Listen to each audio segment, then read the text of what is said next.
A'udzubillahi minasyaitonirrajim. Bismillahirrahmanirrahim.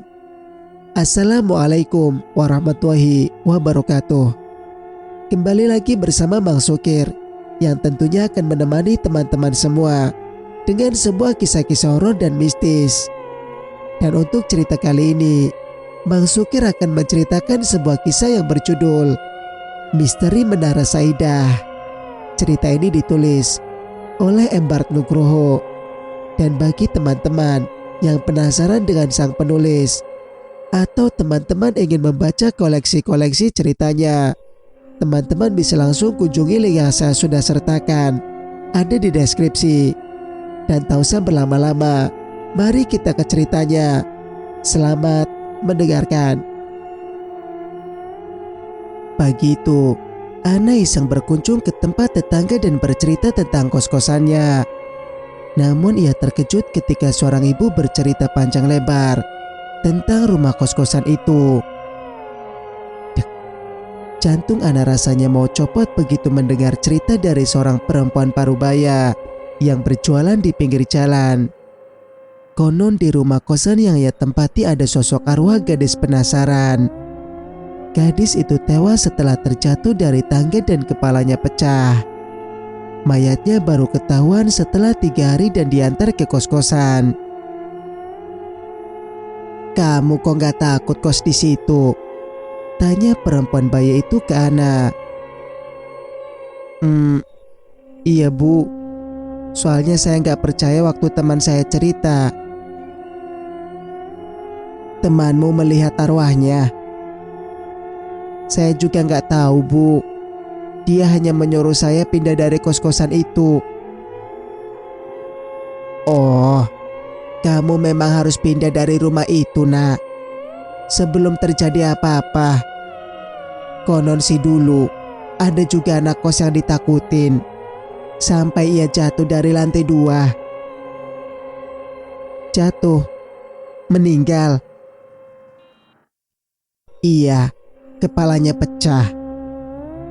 Ibu juga nggak tahu kenapa rumah itu tetap dijadikan kos-kosan." Ana terlihat semakin gelisah. Ia nggak tahu harus berbuat apa. Mau pindah mendadak juga nggak enak. Padahal dia nggak percaya dengan cerita Kinanti. Kini ia ketakutan sendiri. Ana pamit dan kembali ke kosannya. Ia melihat kos-kosan itu dengan lekat. Rumah yang terlihat mewah itu ternyata menyimpan peristiwa tersendiri. Ana masuk ke kamarnya dan mengedarkan pandangan ke ruangan berukuran 4x4 itu dengan seksama. Entah mengapa ia jadi takut untuk memasuki kamar itu. Ia terbayang lagi dengan sosok yang ia lihat tadi malam. Ana duduk di kursi belajar sambil meremat-remat jemari tangannya. Di tempat lain, Andre dan Kinanti tiba di depan Menara Saidah yang menjulang tinggi. Mereka menemui security yang bertugas pagi itu.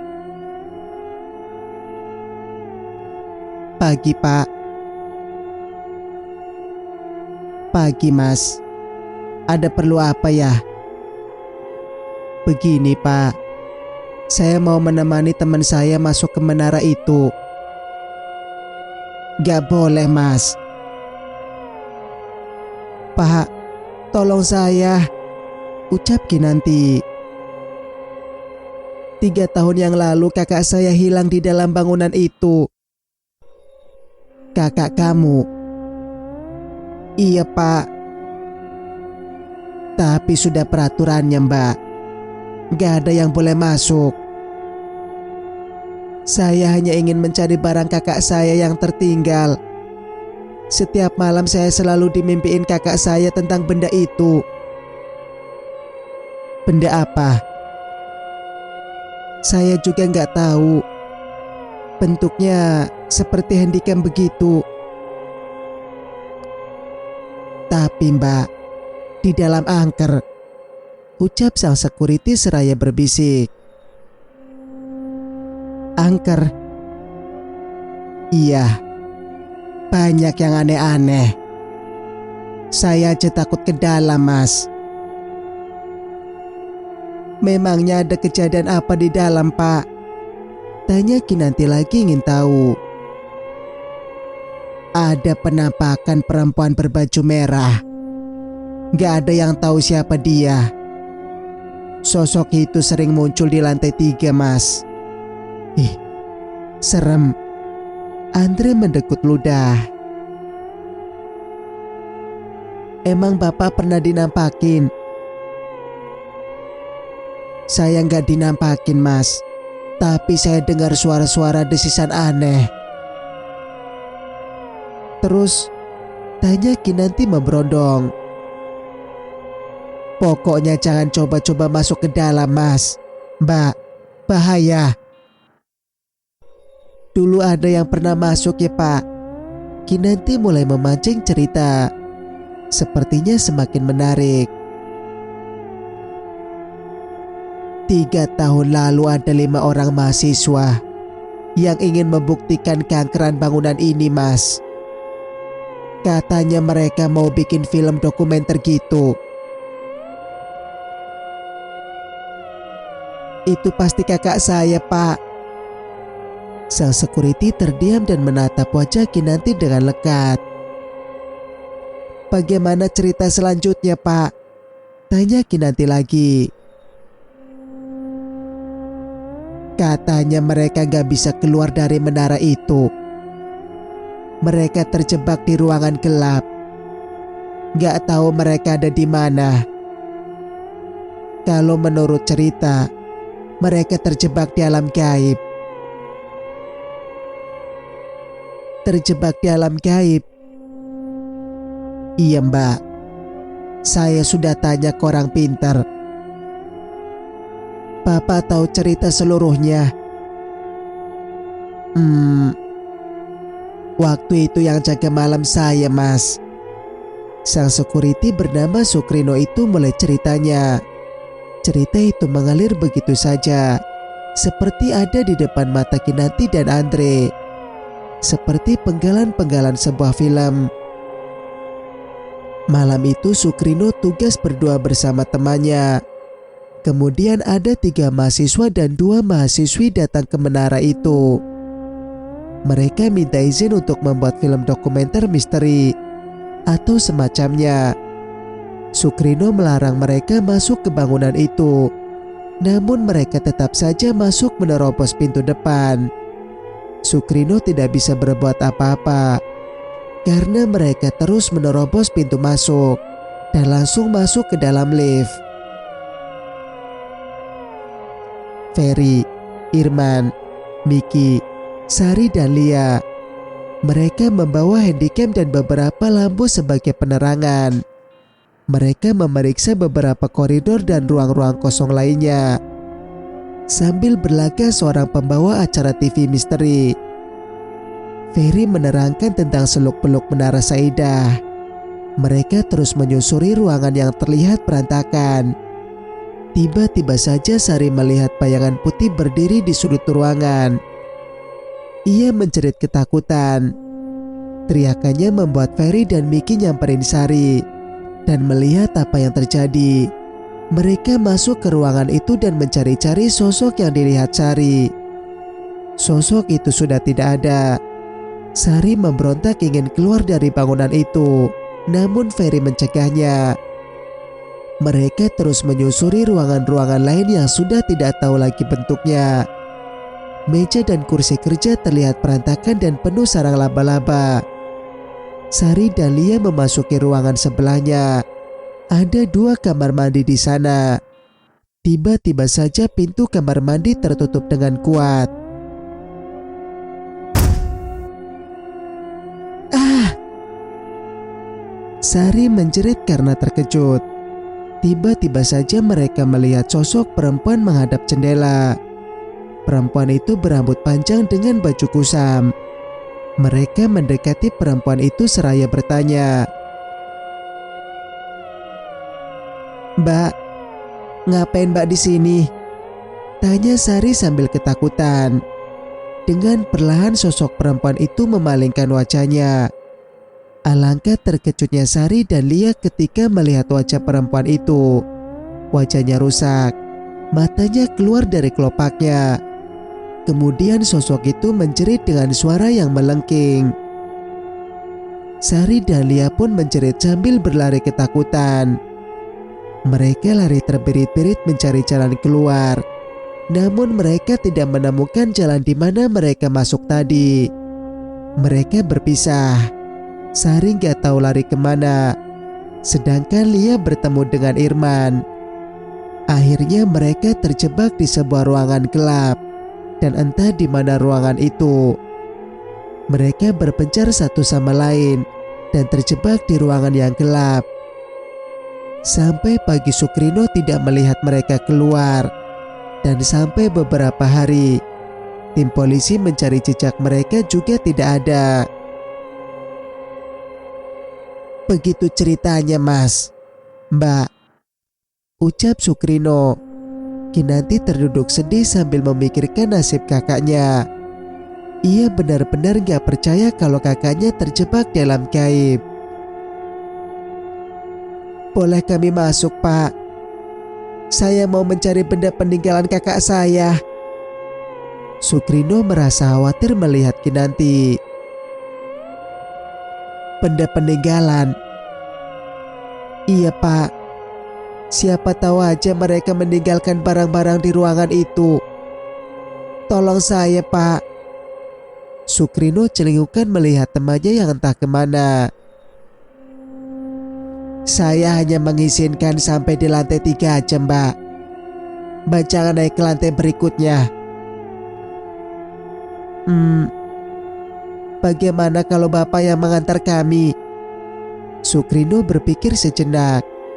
Kemudian menyetujui permintaan Kinanti. Baiklah, saya akan menemani kalian. Terima kasih, Pak, ucap Kinanti senang. Kinanti, Andre dan sang security segera memasuki gedung berlantai 28 itu. Di dalam terlihat gelap dan suram, pengap dan lembab. Kursi dan meja banyak yang rusak tidak terpakai. Kinanti berjalan sambil bergidik. Ia memperhatikan dinding-dinding gedung yang sudah berdebu dan berubah warna. Sukrino terus saja berjalan di beberapa koridor, kemudian menuju kotak lift. Serem banget, Yandre, gumam Kinanti nyaris berbisik. Hush, jangan berisik. Aku kan sudah bilang, gedung ini serem banget. Gedung ini memang serem banget, Mbak. Saya aja gak berani masuk sendirian. Kinanti mulai gelisah. Ia memegang lengan Andre erat-erat. Mereka masuk ke dalam lift berbarengan. Ketika pintu lift tertutup, Kinanti melihat sosok perempuan berdiri menatapnya tajam. Kinanti mendegut ludah sambil bersembunyi di balik tubuh Andre. Bibirnya gemetar. Pintu lift pun tertutup dan lift naik ke lantai 3. Namun lift terus naik ke atas melalui lantai 3. Sukrino mendadak saja panik sambil menekan tombol berangkat 3. Kinanti terkejut ketika lift terus naik dan melalui lantai 4. Kita ke lantai berapa, Pak? Tanya Kinanti ketakutan. Lantai 3, Mbak. Tapi saya nggak tahu kenapa liftnya naik terus. Kinanti mendekap lengan Andre erat-erat. Ia ketakutan. Sama halnya dengan Andre dan Sukrino. Lift pun terus naik sampai ke lantai 11. Sukrino menarik nafas dengan berat dan menghembuskannya dengan rasa lega. Pintu lift terbuka lebar dan memperlihatkan koridor yang gelap. Keringat dingin mengucur di kening Kinanti. Sukrino keluar dengan takut-takut. Ia mengawasi koridor yang gelap. Beberapa lampunya sudah mati. Mereka keluar dari kotak lift dan berjalan dengan perlahan. Gelap banget, Pak. Lampunya banyak yang mati, Mbak. Sukrino menerangi koridor dengan senter kecilnya. Banyak barang-barang yang berserakan. Meja dan kursi berantakan di beberapa ruangan. Kenapa kita ke lantai 11, Pak? Kin, jangan banyak tanya. Kita tadi juga lihat Pak Sukrino menekan tombol di lantai 3. Ini artinya kita disuruh ke lantai 11. Aku takut, Ndre. Kamu ini aneh. Kalau takut untuk apa masuk kemari? Andre, aku kan mau cari tahu apa yang terjadi sama kakakku. Tak sengaja Kinanti menendang sesuatu. Ia melihatnya dan mengambil benda itu, sebuah tas dan handycam. Kinanti menatap Andre sambil memperlihatkan sebuah handycam model lama. Ini milik kakakku. Kenapa ada di sini? Kamu simpan aja, Kin. Siapa tahu ada rekamannya. Kinanti memasukkan handycam bersama tas kecil itu ke dalam tasnya. Mereka terus berjalan sambil membuka beberapa ruangan yang tidak terkunci. Andre menemukan lagi sebuah kamera video dan lampu kecil. Dan tiba-tiba saja sosok menyeramkan berdiri di depan mereka. Sosok perempuan berambut panjang dan berbaju putih, berdiri sambil menundukkan kepala. Kinanti menjerit dan berlari. Andre dan Sukrino mengejar Kinanti yang ketakutan. Mereka pun berlari dengan nafas tersengal menuju kotak lift. Kinanti, tunggu. Aku takut, Ndre. Ketiganya sampai di depan pintu lift, sambil terus mengawasi sekitarnya. Mata mereka melihat nomor lift yang menyala. Lift itu ada di lantai paling akhir. Semuanya terlihat panik. Siapa yang naik lift sampai ke lantai 28? Kinanti mendekut ludahnya yang terasa menyangkut di tenggorokan. Andre terus saja mengatur pernafasannya yang tersengal. Sukrino terus menekan tombol lift agar turun ke bawah.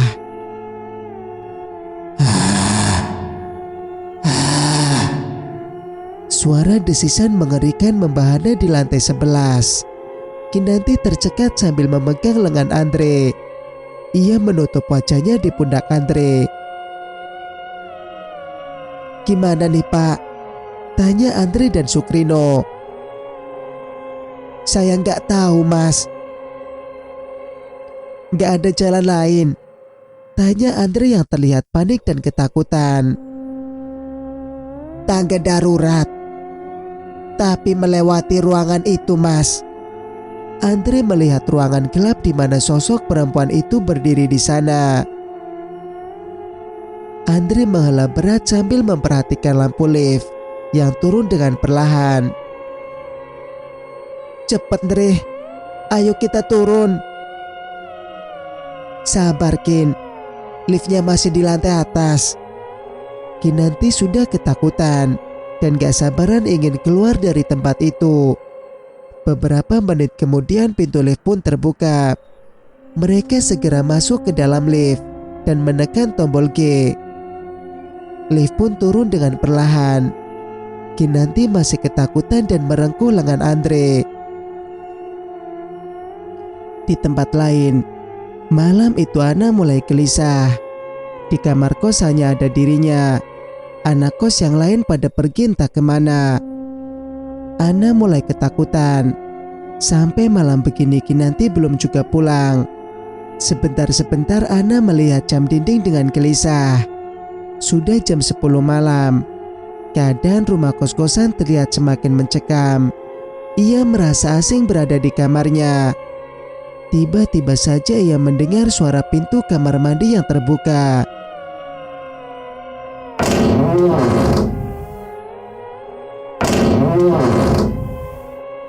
Ana terkejut dan membelalakan matanya. Ia ketakutan dan mulai berkeringat. Ana beranjak dari tempat tidurnya dan membuka pintu kamar dengan perlahan. Ia mengintai arah kamar mandi yang letaknya di luar. Dan menyatu dengan kamar kos. Kedua pintu kamar itu tertutup seperti biasa. Tiba-tiba saja sebuah tangan keluar dari sela pintu kamar mandi. Ana hampir menjerit. Ia semakin ketakutan dan buru-buru naik ke tempat tidur. Ana menggigit bibirnya sambil ketakutan. Ia mengawasi pintu dan jendela kamar dengan gemetar. Sebuah bayangan melintas di jendela kamarnya. Ana menutup matanya dengan selimut.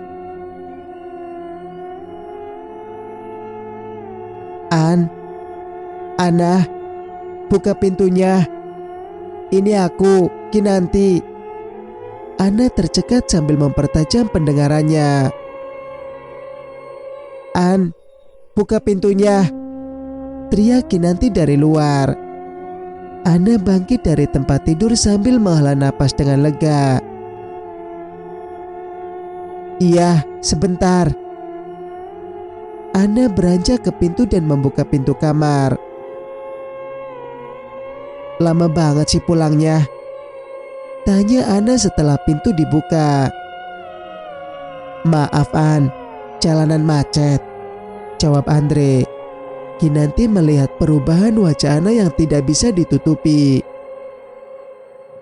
Kamu kenapa An? Kamu sakit? Tanya Kinanti. Enggak, aku enggak apa-apa kok. Kenapa wajahmu pucat? Enggak apa-apa.